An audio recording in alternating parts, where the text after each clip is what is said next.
Mm,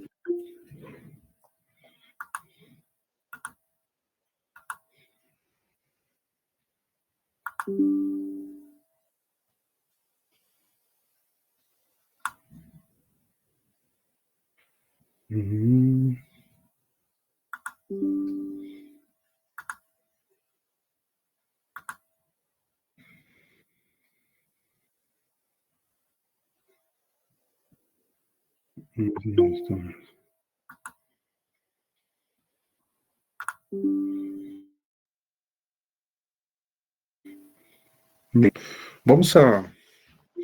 Un ratito, está medio raro.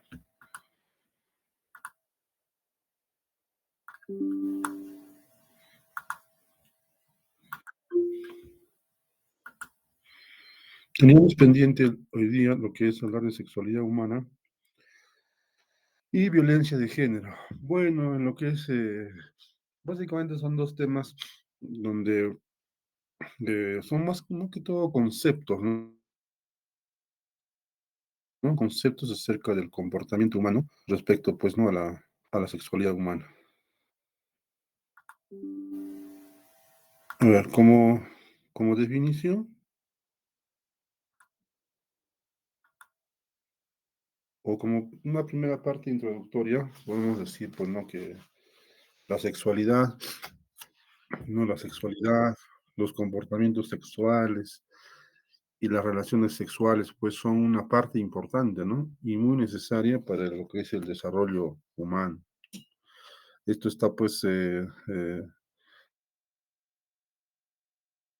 encerrado en una serie de paradigmas, ¿no? Existe una serie de paradigmas de la sexualidad en las diferentes etapas de la vida, las cuales, pues, se ven ampliadas desde el punto de vista de su riesgo hasta el bienestar, ¿no? Eh,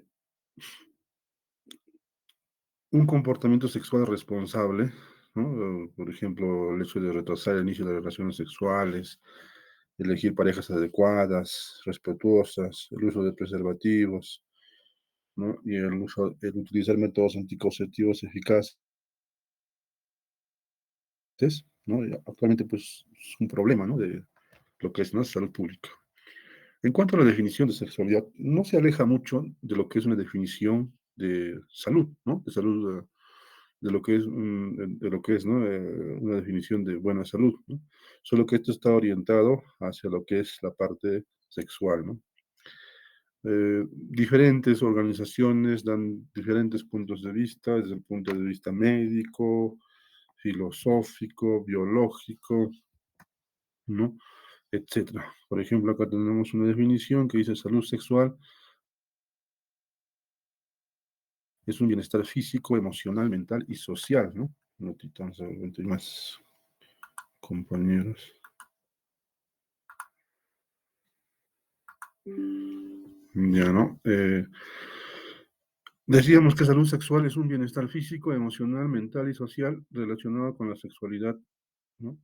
No es meramente, ¿no? La ausencia de enfermedad, disfunción o debilidad. Esta es una definición ya conocida, ¿no? Solo que esto lo enfocan desde el punto de vista de salud sexual. Otra definición dice, ¿no? La salud sexual requiere de un acercamiento positivo y respetuoso hacia la sexualidad y las relaciones sexuales, así como la posibilidad de obtener placer y experiencias sexuales seguras, libres de coerción, discriminación y o violencia, ¿no? Según la OMS, por ejemplo, la sexualidad es un aspecto central del ser humano, ¿no? Presente a lo largo de toda su vida. Abarca el sexo, abarca el sexo, las identidades y los papeles de género, ¿no? La orientación sexual, el erotismo, el placer, la intimidad y la reproducción. La Organización Panamericana de la Salud dice la experiencia del proceso permanente de consecución del bienestar físico, psicológico y sociocultural relacionado con la sexualidad, ¿no? La Real Academia Española dice conjunto de condiciones anatómicas y fisiológicas que caracterizan cada sexo, ¿no? El concepto propuesto, ¿no? Actualmente, el concepto propuesto, dice pues es como una manera innata, ¿no? De presentarse a la existencia que poseen algunos vivientes naturalmente divididos en dos dos versiones, carentes de la otra y complementarias entre sí, ¿no? Vamos a ver si hay más. Ya no hay más. Listo. En el ser humano dice que esta carencia y tendencia hacia el otro, ¿no? Además de la biología, se manifiesta, dice, con mayor intensidad, pues, ¿no? En las dimensiones psicológicas y espirituales. Su plenitud se expresa en aquel acto sexual, ¿no? Donde se logra completar estas tres dimensiones parcializadas. Las tres dimensiones se refieren, ¿no? A lo que es la bipolaridad, la completud y el éxtasis, pues, ¿no? Y el éxtasis orgasmo.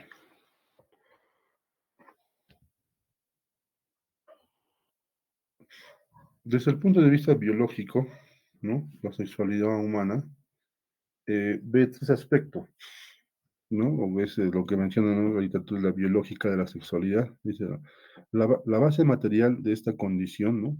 De ser un ser sexual,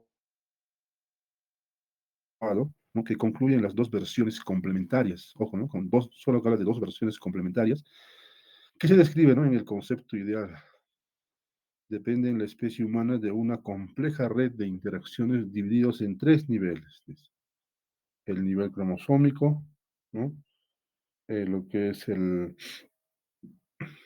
la determinación sexual y la diferenciación sexual, ¿no? A nivel cromosómico, ya sabemos que esto está dado por el cromosoma número 23, el par sexual, ¿no? Que en las mujeres está como 46XX y en los varones como 46XY, ¿no? Esa es ¿no? Lo que es, desde el punto de vista biológico y cromosómico, ¿no? Que se va a dar, ¿no? La determinación sexual, ya este es un proceso mucho más complejo, ¿no? Lo que dice proceso en el cual se diferencia la gónada indiferenciada, que se más o menos inicia entre la tercera semana y depende de la manifestación de genes tempranos, que codifican distintos factores de transcripción, ¿no? A la vez también, ¿no? La migración de las células germinales, ¿no? Desde el polo caudal del saco vitelino a las crestas pues, genitales, ¿no? La cual se va a producir entre la cuarta y sexta semana. Entonces, dando lugar a una gónada bipotencial, ¿no? Que estas van a estar compuestas pues, por las mismas células, ¿no? Mismas células germinales del epitelio indiferenciado, ¿no? Los, con su potencialidad, ¿no? De las células de la granulosa, que van a diferenciar de las células de Sertoli, y del mesénquima, ¿no? Con, con su potencial, ¿no? De lo que son las células de la teca, y estas van a diferenciarse, pues, ¿no? Lo que es ¿no? ¿no? Vamos a decir, las células de Leydig. Esta determinación sexual, como lo decíamos más anteriormente, ¿no? Dependen de genes tempranos, ¿no? Que van a codificar distintos factores de transcripción. Hay una serie de genes dentro de los cuales, por ejemplo,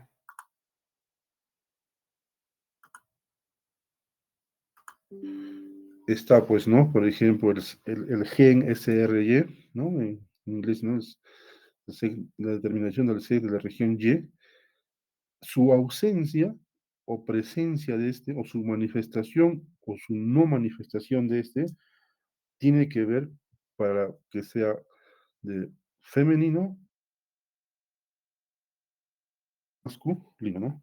Entonces, es así que cuando, vamos a ver, ¿no? Que cuando, eh, mira, por ejemplo, ¿no? La determinación hacia lo que es hacia la formación del ovario, ¿no?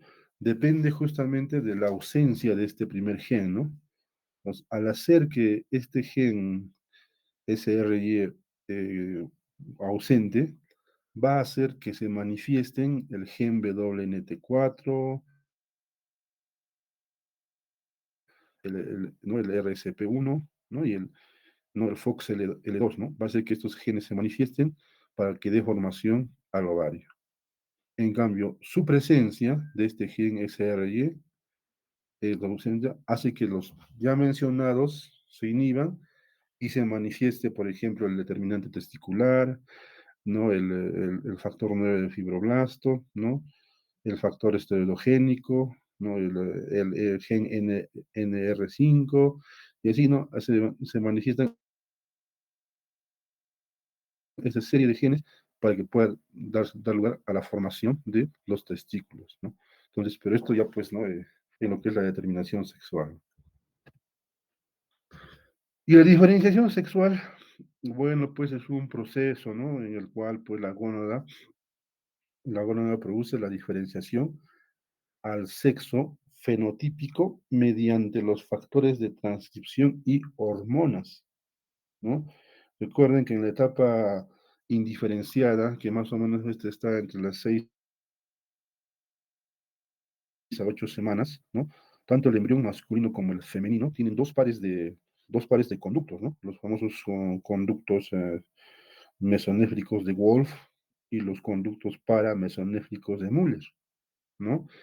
Eh, no, por ejemplo, en el caso del testículo, las células de Sertoli producen el factor inhibidor, ¿no? De los conductos de Müller, ¿no? Y las células de Leydig producen testosterona, que permite la diferenciación, ¿no? De los conductos de Wolf, ¿no? Hacia genitales internos masculinos, ¿no? A nivel de la piel, ¿no? También la testosterona es transformada por la 5-alfa reductasa tipo 2, ¿no? En dihidrotestosterona, que produce la diferenciación de los caracteres sexuales primarios en el varón, ¿no? En cambio, en la formación de los genitales femeninos ya intervienen nuevamente, ¿no? Los genes anteriormente mencionados, como el WNT4, ¿no? Eh, entre otros ya mencionados, ¿no? Que junto a los estrógenos dan origen, sea de origen materno y placentario, estos van a permitir, pues, ¿no? Que los conductos paramesonéfricos se unan de forma caudomedial y ventral respecto a los conductos mesonéfricos, para posteriormente fusionarse, ¿no? Y formar la cavidad uterina y la vagina superior, ¿no? Además, los estrógenos, al impregnar, ¿no? El tubérculo genital, ¿no? Que es bipotencial, a esto aproximadamente a la sexta semana, ¿no? Determina, ¿no? La formación de la vagina inferior, el himen, el clítoris y estructuras pudendas, ¿no? Mayores y menores. Entonces, miren, esto respecto, ¿no? A la diferenciación sexual. Entonces, es importante que desde el punto de vista biológico tengas presente estos tres aspectos, ¿no? El aspecto cromosómico, la determinación sexual que se da por la manifestación de genes, no sea hacia la parte femenina o hacia la formación de los ovarios o los testículos, eh, eh, dependiendo de la presencia, ¿no? De este gen, pues ese RY, de su ausencia o su presencia, ¿no? Y posteriormente, pues, ¿no? Lo que es, ¿no? La diferenciación sexual, ¿no? De los conductos ya mencionados. En cuanto a la testosterona, va a cumplir un papel muy importante, ¿no? ¿No? Se puede decir que de todos los transmisores que participan en la respuesta sexual, ¿no? Un lugar preponderante lo ocupa la testosterona, ¿no? La cual pues es producida, ¿no? ¿No? Fundamentalmente por los testículos en el hombre, casi un 95%, ¿no? Y en la mujer, ¿no? Por conversión periférica, ¿no? En un 50%. El ovario y las glándulas suprarrenales producen por partes iguales, ¿no? Por partes iguales, ¿no? Esto ¿no?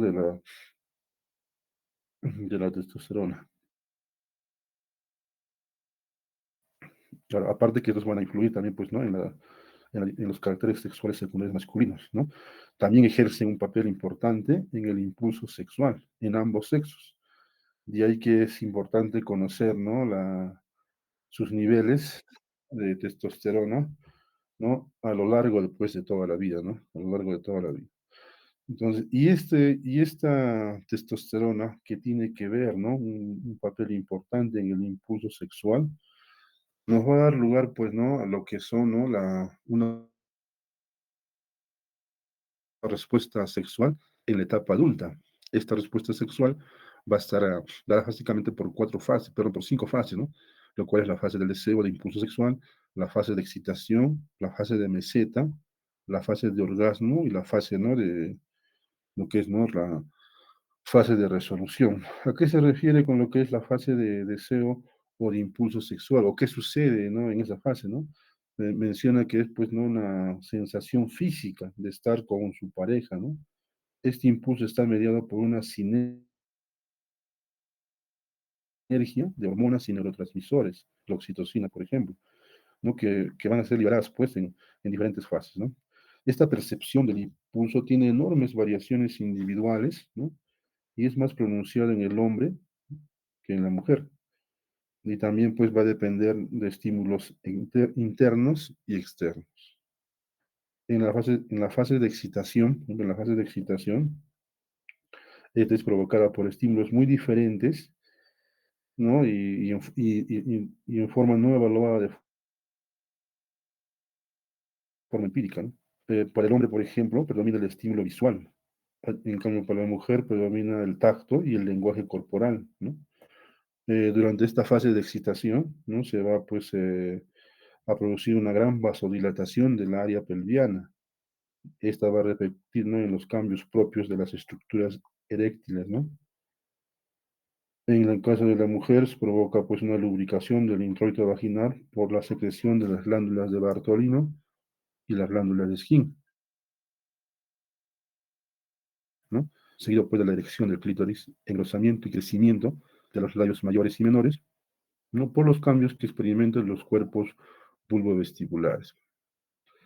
En la fase de meseta se producen cambios generales, ¿no? Que afectan la frecuencia respiratoria, cardíaca, la tensión muscular, ¿no?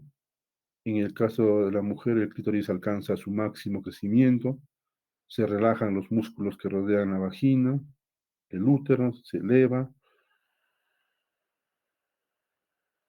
¿no? Hay contracciones de las fibras musculares lisas del ligamento redondo, lo que permite el aumento de la complacencia vaginal.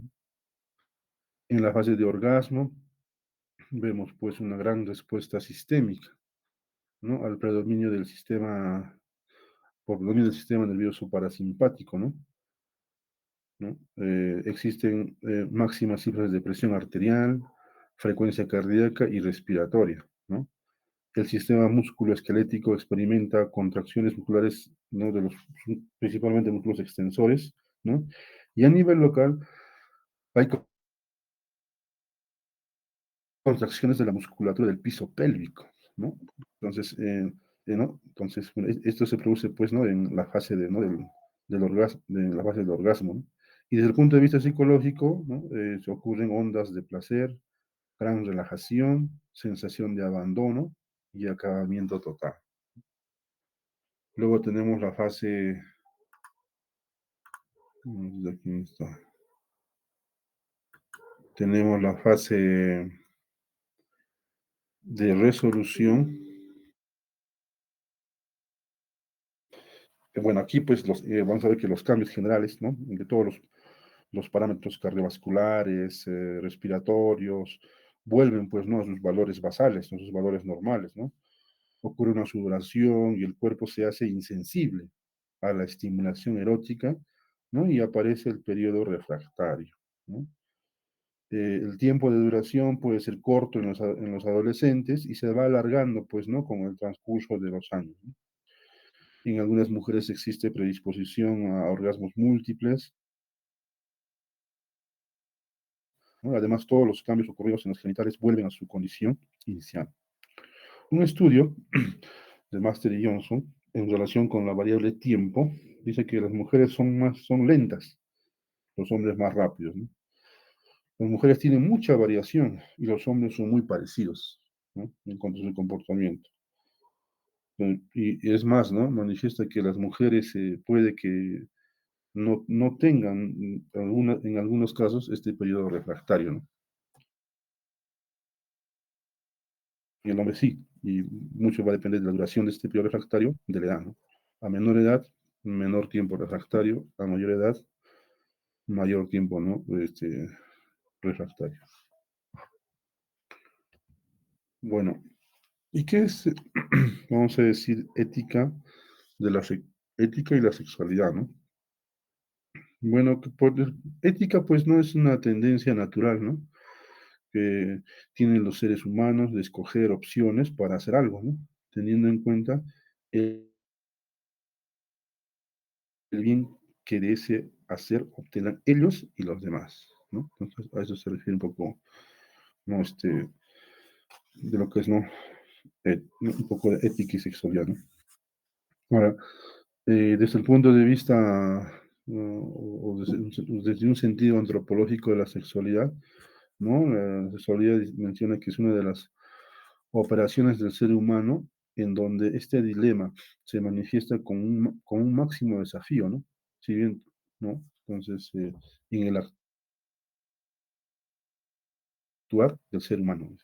Entonces, bien, estos conceptos de sexualidad, básicamente, pues, podríamos resumirlos, ¿no? En lo que son las etapas, ¿no? De la respuesta sexual en la vida adulta, el papel preponderante de la testosterona, ¿no? Y pues, ¿no? Que es, ¿no? Desde el punto de vista biológico de la sexualidad, ¿no? Que tiene sus tres etapas, que es la de los cromosomas, la determinación sexual y la diferenciación sexual, ¿no? Entonces, como les he dicho de un inicio, que no hay mucho que mencionar. Y respecto a lo que es violencia de género, ¿no? Violencia de género o violencia sexual, ¿no? Eh, igual, ¿no? Es una serie de definiciones, ¿no? Pues, por ejemplo, ¿no? Dice que la Organización Mundial de la Salud, ¿no? Ha estimado que en el año 2000, por ejemplo, 1,5 millones de personas murió, ¿no? A causa de violencia.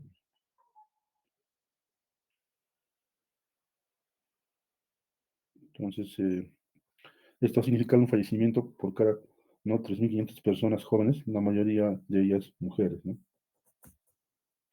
Y esta situación, ¿no? De lo que es violencia sexual, eh, va más relacionado con lo que son, ¿no? Los países en vías, ¿no? De desarrollo, ¿no? Tenemos, por ejemplo, hay algunas definiciones que ven ustedes, ¿no? Violencia sexual, cualquier actividad sexual para lo que no se dio consentimiento. Eh, Otra definición podemos poner, ¿no? Lo que es violación, por ejemplo, ¿no?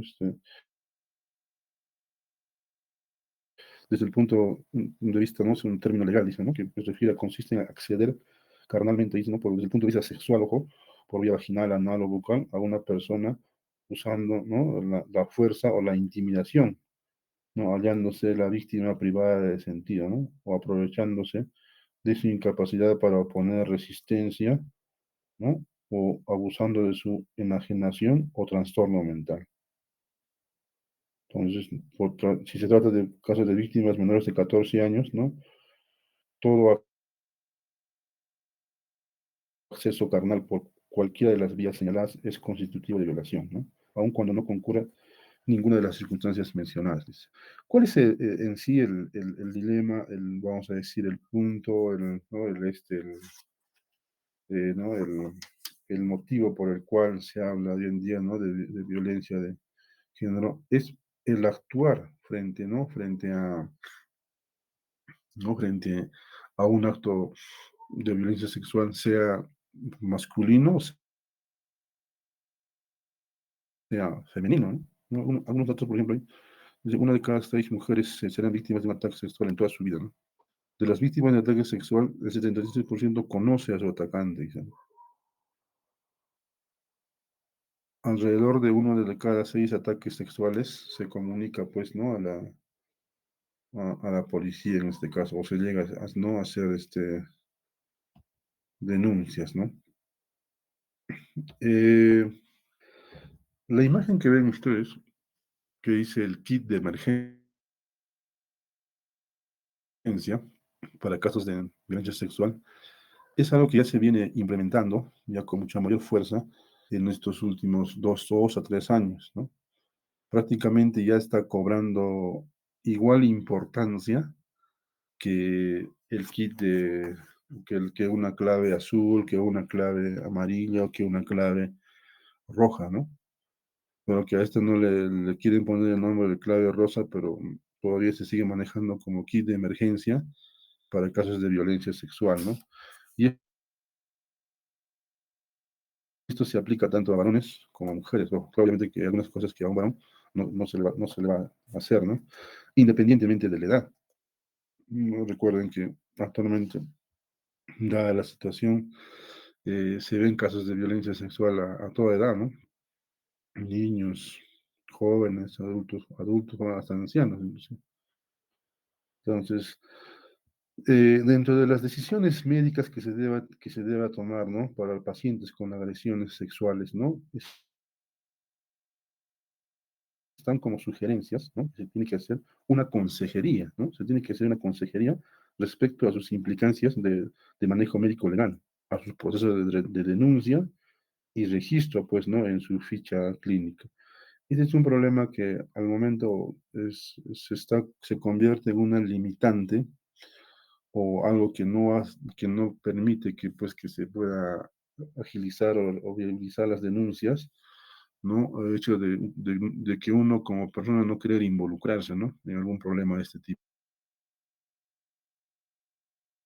¿no? Porque siempre a nadie le gusta estar yendo tal vez a la policía, a dar sus declaraciones, pero me imagino que con el tiempo esto se va a superar y tiene que, pues, hacerse, ¿no? Darle la viabilidad que le corresponde, ¿no? Otra sugerencia, pues, ¿no? Es evaluar, ¿no?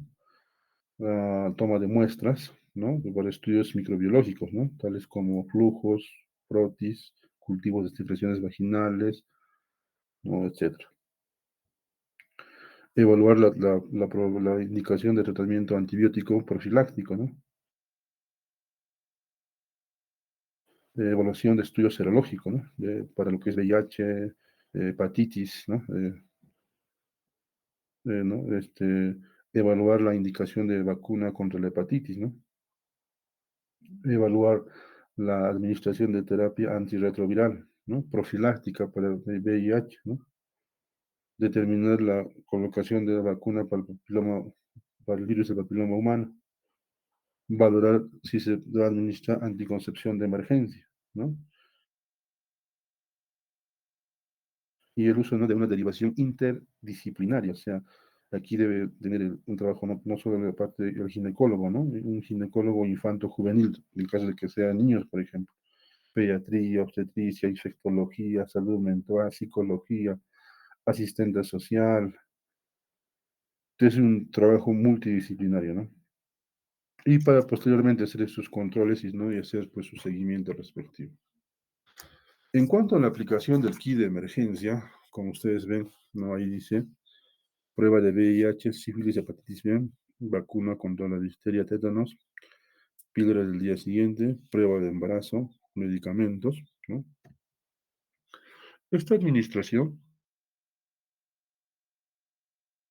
toda esta aplicación de todo este kit se tiene que hacer, eh, se tiene que informar, ¿no? Al paciente sobre lo que es ¿no? Sobre lo que es los diferentes riesgos al cual se ha visto expuesto posterior a una violencia, de que ha sido, pues, víctima de una violencia sexual, ¿no? El hecho de que pueda contraer infecciones, ¿no? Sean, pues, de enfermedades de transmisión sexual, VIH y otras, ¿no? Entonces, a eso va orientado, pues, ¿no? Hasta ¿no? La aplicación de este kit ¿no? de violencia sexual. Obviamente, pues, eso tiene que ser dentro de las primeras 72 horas como máximo y va a depender mucho de la edad, ¿no? De la edad de la paciente. Desde ya tiene que hacerse consejería. Si vemos solamente, por ejemplo, una mujer, vamos a decir, sea joven, sea adolescente o adulta joven, se tiene que dar consejería, se tiene que hacer su prueba de RPR, VIH, una prueba rápida, se tiene que administrar su anticoncepción de emergencia, ¿no? Se tiene que administrar sus vacunas contra lo que es hepatitis, ¿no? Y si es una niña, vamos a decir, de 13, 14 años de papiloma humano, se tiene que administrar antibióticos, terapia profiláctico, acitromicina, ¿no? Se tiene que administrar antirretrovirales, ¿no? Como la sidobudina, ¿no? O la mibudina, ¿no? Por ejemplo, como está indicado ahí, 300 miligramos de oral cada 8 horas, más la mibudina de 150 miligramos cada 12 horas de oral, más irinavir, ¿no? Durante 4 semanas. Entonces, a todos los pacientes. La diferencia entre, de repente, un varón, una mujer que haya sido víctima de violencia sexual, es pues que no le vas a hacer una prueba, no le vas a dar anticoncepción de emergencia a un varón, ¿no? Entonces, pero el resto ¿no? que aplicarse. Entonces, igual, ¿no? Si es un caso de niños, ¿no? Ya tiene dosis, ¿no? Indicadas según un metro cuadrado de superficie corporal, ¿no? De los mismos antirretrovirales ¿no? que hemos mencionado. De repente, la aplicación de los antirretrovirales es lo que más va a demorar el tiempo, ¿no? Porque el antibiótico terapia profiláctico solo se da máximo por una semana, ¿no? Y el antibiótico que está ahí es la citromicina, ¿no? La citromicina que está ahí. El resto son pruebas que se hacen en el momento, ¿no? Que se hacen en el momento ¿no? Y pues si ya se tienen también obviamente los resultados ya a la brevedad para poder tomar algún otro tipo de conducta, ¿no? ¿No? Y por supuesto que si hay alguna situación de emergencia, que se algún sangrado o algo, ¿no? Entonces se tiene que también tomar por las medidas correctivas. Entonces, esto ya viene predeterminado, ya cualquier denuncia que se hace por, vamos a decir, violencia sexual, ya inmediatamente las entidades correspondientes, el Ministerio Público, la policía, lo deriva al hospital. Y como vuelvo a decir, en el hospital se tiene, ¿no? El kit de emergencia para casos de violencia sexual. Los que indicamos somos los médicos y los que aplican todo eso son, pues, en ese caso, ¿no? El personal de obstetricia, ¿no? Que va a aplicar todo lo que he mencionado, ¿no? Sus pruebas en ese momento rápidas, su anticoncepción de emergencia, su vacuna contra el virus de papiloma, su vacuna contra la hepatitis si es que no lo ha recibido anteriormente, la administración de antibióticos, la entrega de antirretrovirales, ¿no? Por 4 semanas. Entonces, y eso lo tienen todos los establecimientos de salud. Ya está siendo, vamos a decir, casi costumbre, ¿no? O hábito, el hecho que se tenga listo tu kit de emergencia, ¿no? Para violencia sexual. Y en el caso de ser utilizado, de repente ha habido 2, 3 casos, tienes que derivarlo al hospital, ¿no? Si es que ya el que tenías ya se ha utilizado, tienes que derivar al hospital para que se aplique, porque solo tienes las 72 horas siguientes a lo sucedido para que se aplique esto, ¿no? Posteriormente ya no. Hay casos donde pues han venido al hospital después de un mes, 3 semanas, no, ya no tiene sentido. A lo mucho que se hace por protocolo solamente es aplicarle, hacer las pruebas, ¿no? Las pruebas de RPR, VIH, darle antibióticos, y si hubo mala suerte, algo más, de repente por ahí, VIH ya es tarde, ¿no? Ya está, ya entra en proceso de incubación, ¿no? El virus y ya no se va a hacer nada ahí. Bueno, jóvenes, eso nada más es pues un poco de los conceptos en cuanto a violencia o sexualidad humana y lo que es, ¿no? Violencia de género, ¿sí? No hay más que decir acá. Voy a pasar las diapositivas a su compañera de la segunda parte de lo que es métodos anticonceptivos y lo que es esto, ¿no? Para que pues, lo puedan revisar, porque las preguntas que se van a poner van a ser básicamente de lo que hemos hablado, ¿no? No vamos a poner nada de extraordinario o algo que no hemos dicho. ¿Alguna pregunta?